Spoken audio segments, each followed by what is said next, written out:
Benvenuto in Italia. Welcome to Italy is what I just said for those of you who don't know Italian. Although I have never been to Italy, it's definitely a destination I have always desired to go to. I have done research on places, things to go, things to see, and the best way to get there. I will be taking you there through 3 cities, including Venice, Florence, which are part of the Big Three, and finally a secluded destination called Capri. Let's start with Venice. Now, what comes to your mind when you think of Venice? Gondolas, romance? Sure, but there's more to Venice. So just because you don't have a significant other, don't cross Venice off your list.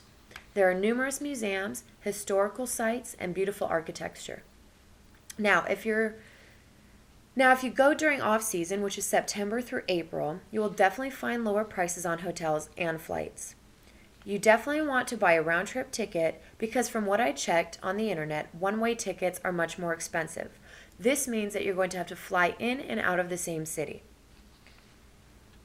Try to fly into the Marco Polo Airport when going to Venice, and definitely don't rent a car. The garage parking is very costly.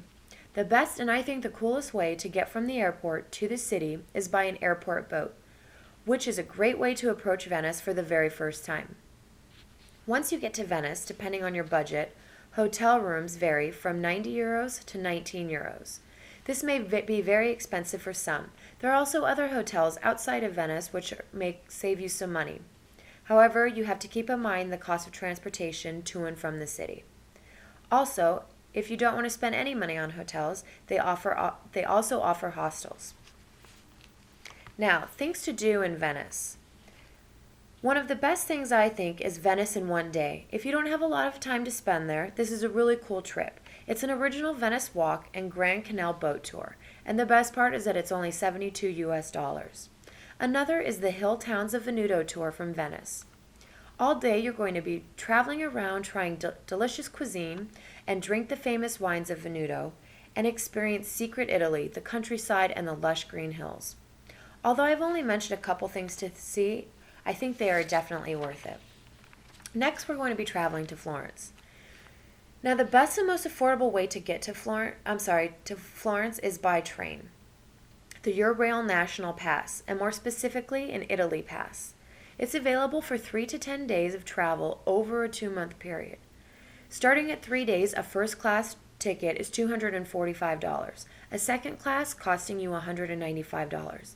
Now this goes up from 3 days to 10 days topping off in first class at $449 and second class at $369.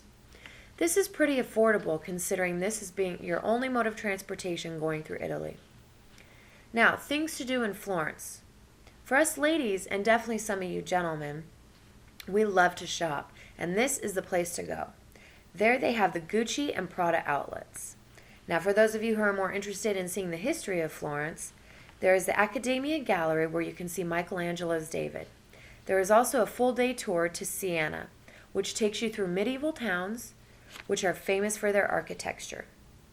For those of you who are wondering, just like myself, what about the nightlife? Well, there's plenty to do in Florence.